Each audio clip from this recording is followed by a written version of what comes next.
Hey there, Carlos Garza here, composer for Breathe.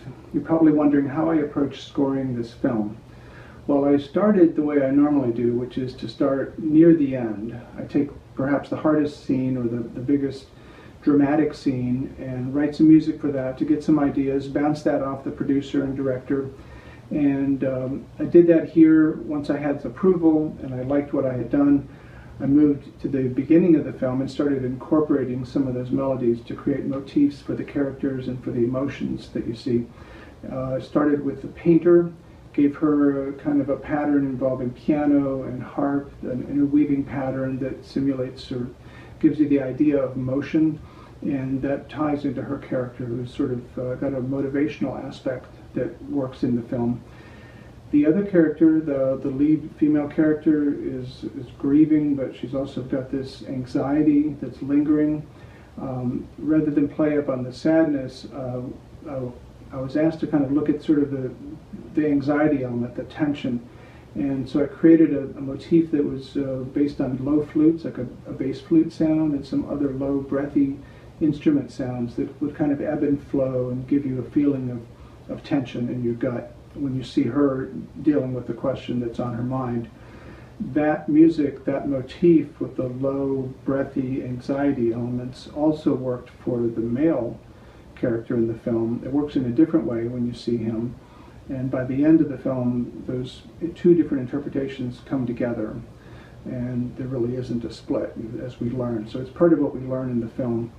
The other motif that is of interest is a kind of a questioning motif. So the flip side of the anxiety is, okay, you're asking yourself a question, do I want to go forward? There's a point of resolution, something that you need to do, and you need to take some steps to do that. So with both characters, both of the two lead characters, that question came up about, are they ready to go to the next step of what they need to do to resolve the grief? And so that carries on through the film and appears in different ways and different times. By the time I got to the end of the film, that last climactic scene that I first scored, I realized that I wanted to do something a little bit different. My original approach was to play on the drama of that scene, and it was really not necessary. The acting is superb, and what I decided to do instead was create more of a comforting feeling, to wait it out, let the acting really carry it, which it does beautifully, and then come in at the right moment when there's a need for more in the audience, a need for comfort, and to building to the last beautiful shot. So I rescored it. I really kept the DNA, but technically I threw out the original piece that I started the whole thing with. And it moves into the final credits from there, and you hear some of the familiar music that you've heard in the film, and it comes back to the motif that you've heard for the painter, this kind of motivational motif. And it ends on that.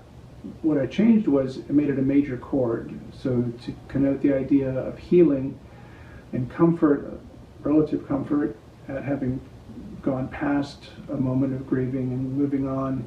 From there, I used the major chord for that. It's obvious enough.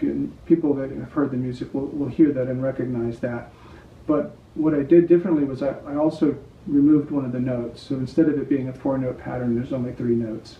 I don't know if anyone will hear this in the screenings, because it's hard to tell if people are going to be clapping or whatever. But there's 3 notes, and if you're listening, you might think you're anticipating another note, and it's just a little thing, but it really, to me, represents the idea of loss, and that even if you get through grieving, there's still some loss, and maybe we're not complete, but we can learn to heal and move on. And I think that's the overall message of the film, and I hope that I enhance those themes in the film through the music that I wrote, by tying the characters together and bringing them all to the final conclusion, which is a comforting place. And so hopefully it'll work for people, as I've seen in the screenings, where people will come out of it and feeling positive about the experience.